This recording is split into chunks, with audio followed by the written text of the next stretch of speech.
नमस्कार। स्वागत है आपका न्यूज दशा में। लेकर आया हूं आपका अपना कार्यक्रम, जब सत्य डोलता है तो अशोक वानखेड़े बोलता है। प्रधानमंत्री नरेंद्र मोदी जी का आज अमेरिका पे दौरे पे कल ही निकल गए, अब अमेरिका में हैं। बार बार सभी इसको स्टेट दौरा कहते हैं, लेकिन ये का स्टेटस जो है, यदि मैं विदेश मंत्रालय के सर्कुलर को सही मानूं तो ये वर्किंग स्टेट दौरा है, टूर है। स्टेट का दौरा जो होता है, जो स्टेटस दिया जाता है, जो सभी अखबार यही लिख रहे हैं कि प्रधानमंत्री का स्टेट विजिट, ये वर्किंग स्टेट विजिट है।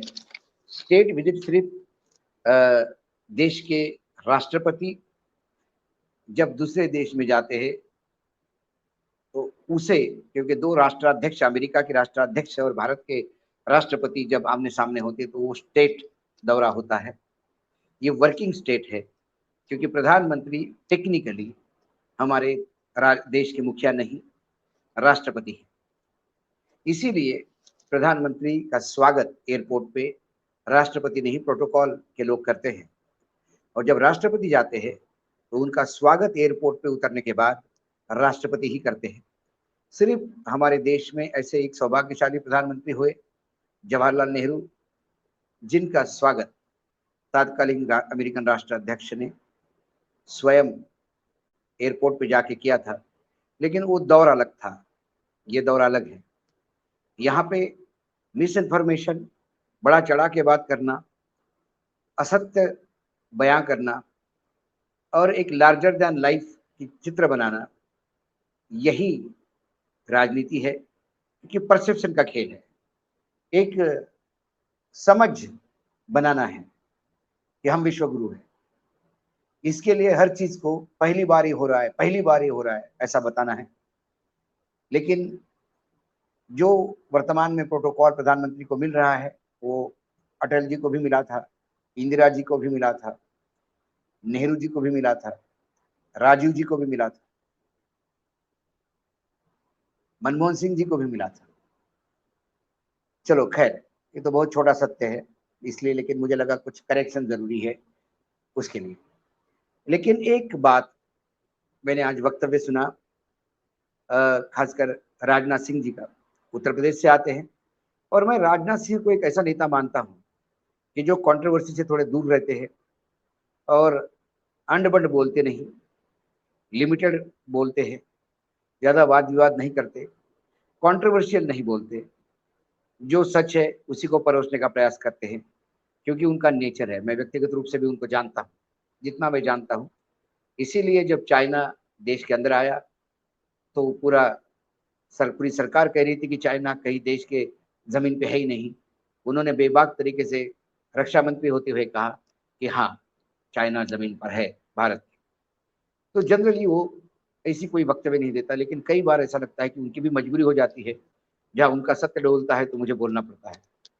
चेन्नई में एक सभा को संबोधित करते हुए उन्होंने कहा कि जो चेन्नई में जो हो रहा है, मतलब जो चेन्नई के मुख्यमंत्री है, उन्होंने आरोप लगाया केंद्र पे कि हमारे एक मंत्री, उनके कैबिनेट के मंत्री वी सेंथिल बालाजी, इनको ईडी ने अरेस्ट किया, ये बदले की भावना से हो रहा है। राजनाथ सिंह जी का कहना था ये मुख्यमंत्री स्टैलिन का दोहरा रवैया है, क्योंकि यही बालाजी जब मंत्री थे डीएमके के और स्टैलिन, सॉरी एआईएडीएमके में, और स्टैलिन तब विपक्ष में थे, तब इसी बालाजी के भ्रष्टाचार पे उन्होंने कई बार आंदोलन कर इन्हें जेल भेजने की बात कही थी। और आज वो जैसे उनके पार्टी में आ गए, इनका रवैया बदल गया और आज ये कहते हैं कि वो निर्दोष है और उनके ऊपर आरोप। राजनाथ सिंह जी ने जो कहा इसमें जरा भी गलत नहीं है, लेकिन फिर राजनाथ जी का सत्य डोला क्यों? क्योंकि राजनाथ जी जो स्टैलिन के बारे में कह रहे हैं, क्या राजनाथ जी ने कभी गरेबार में अपने झांक के देखा है कि भारतीय जनता पार्टी, जिसके वो अध्यक्ष भी रह चुके हैं, जिसके एक ताकतवर नेता है, मुख्यमंत्री रह चुके उत्तर प्रदेश में, उस भारतीय जनता पार्टी का रवैया क्या स्टालिन से अलग है? क्या हेमंत विश्व शर्मा जब मंत्री थे कांग्रेस में, क्या बीजेपी ने पूरे आसाम में आंदोलन नहीं किया था कि ऐसे भ्रष्ट मंत्री को निकाला जाए? एक पूरा सप्ताह सदन का चलने नहीं दिया, ये बोल के कि इस भ्रष्टाचारी मंत्री का इस्तीफा होना चाहिए। आज वही जब भाजपा में आते हैं तो आसाम में उनके मुख्यमंत्री हैं। ऐसे कई नेता बंगाल में हैं जिनके खिलाफ भाजपा ने आग उगली, आंदोलन खड़ा किया। वही लोग आज भारतीय जनता पार्टी के स्पोक्स पर्सन बन के बंगाल में ममता से लड़ रहे हैं। महाराष्ट्र में एक बैलगाड़ी भर के डॉक्यूमेंट लेकर सिंचन घोटाले के 70,000 करोड़ के देवेंद्र फडणवीस जी विपक्ष में होते हुए औरंगाबाद हाईकोर्ट के बेंच में गए थे और अजीत पवार के ऊपर आरोप लगाते हुए उन्हें जेल भेजने की कस्में खाई थी। चुनाव के बाद उसी अजीत पवार के साथ 80 घंटे की सरकार बना गए नारायण राणे, जिनके खिलाफ किरण सोमैया ने डॉक्यूमेंट निकाले और उनके शेल कंपनियों का पूरी गाथा, पूरे विधानसभा का एक दिन का सत्र देवेंद्र फडणवीस ने इस गाथा को समर्पित करते हुए डॉक्यूमेंट पे डॉक्यूमेंट विधानसभा के पटल पे रखे और नारायण राणे जैसे भ्रष्ट नेता को जेल में होना चाहिए ये डिमांड की।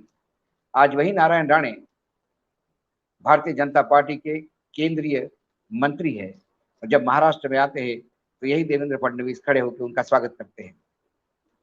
ऐसे कई लोग हैं वर्तमान में जो सरकार में एकनाथ शिंदे है, उनके पीए को ईडी ने नोटिस दी, उसके बाद क्या हुआ किसी को पता नहीं।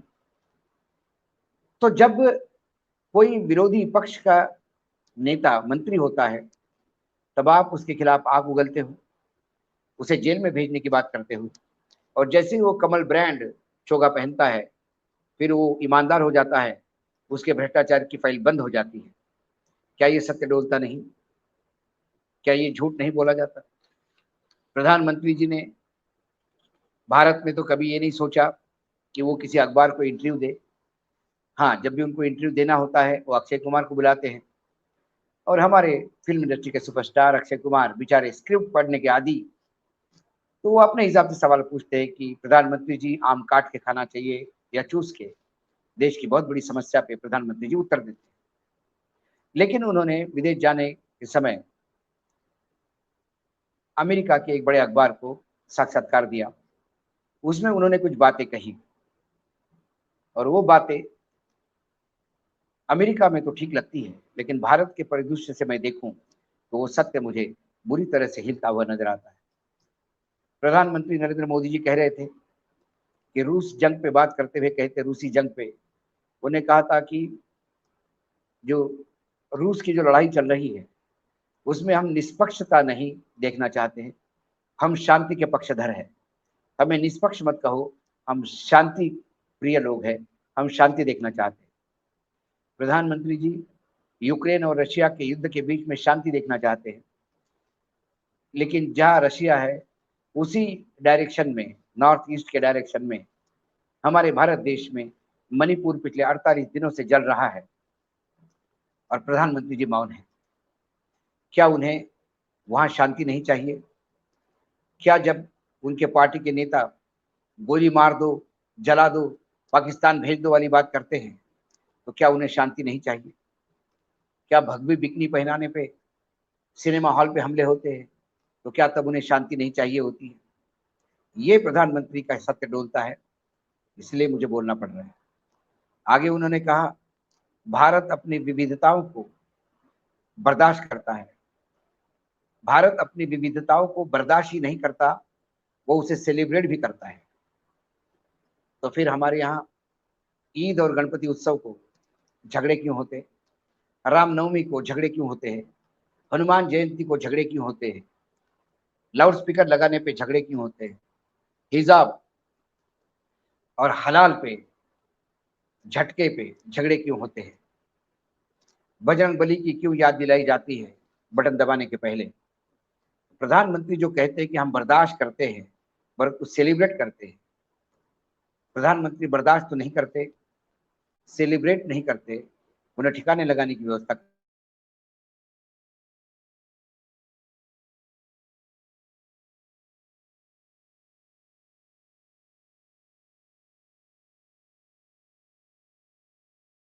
व्यक्ति भारत में शांति से रह सकता है, यह विश्व को हम शिक्षा देते हैं। क्या भारत में हिंदुओं की भी बात करें तो क्या दलित शांति से रह सकता है? जिस गुजरात में 35 सालों से वो राज्य कर रहे हैं, वहां दलित यदि गॉगल नहीं पहन सकता, अपनी बारात घोड़ी पे नहीं निकाल सकता, अच्छे कपड़े नहीं पहन सकता, यदि यहाँ का दलित हिंदू धर्म त्याग कर दूसरा धर्म अपनाने की बात करते हैं, तो क्या बाबा साहेब आम्बेडकर ने जब बुद्ध धर्म स्वीकार किया तो क्या वो हिंदुओं से प्रताड़ित हुए थे, या उन्हें लगा कि इसके बाद हिंदुओं में कुछ सुधार आएगा? तो 20 बनाम 80 की बात करने वाली ये राजकीय दल क्या वाकई 80% में भी समानता से लोगों को गले लगाता है? सवाल ये है, ये सत्य यहाँ डोलता है।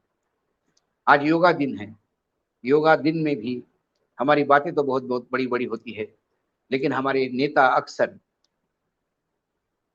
योगा की भाषा में बोलूं तो किए हुए वादों पे शीर्षासन करते हुए नजर आते हैं, और जब क्रियान्वयन की बात आती है तो शवासन में सो जाते हैं। आज इतना ही, कल फिर आऊंगा किसी विषय के साथ। तब तक के लिए नमस्कार। देखते रहिएगा न्यूज़ नशा। और आप हमसे जुड़े रहने के लिए सब्सक्राइब करें YouTube पर, फॉलो करें Twitter पर और लाइक करें Facebook पर। और ज्यादा जानकारी के लिए आपको टाइप करना होगा सिर्फ न्यूज़ नशा।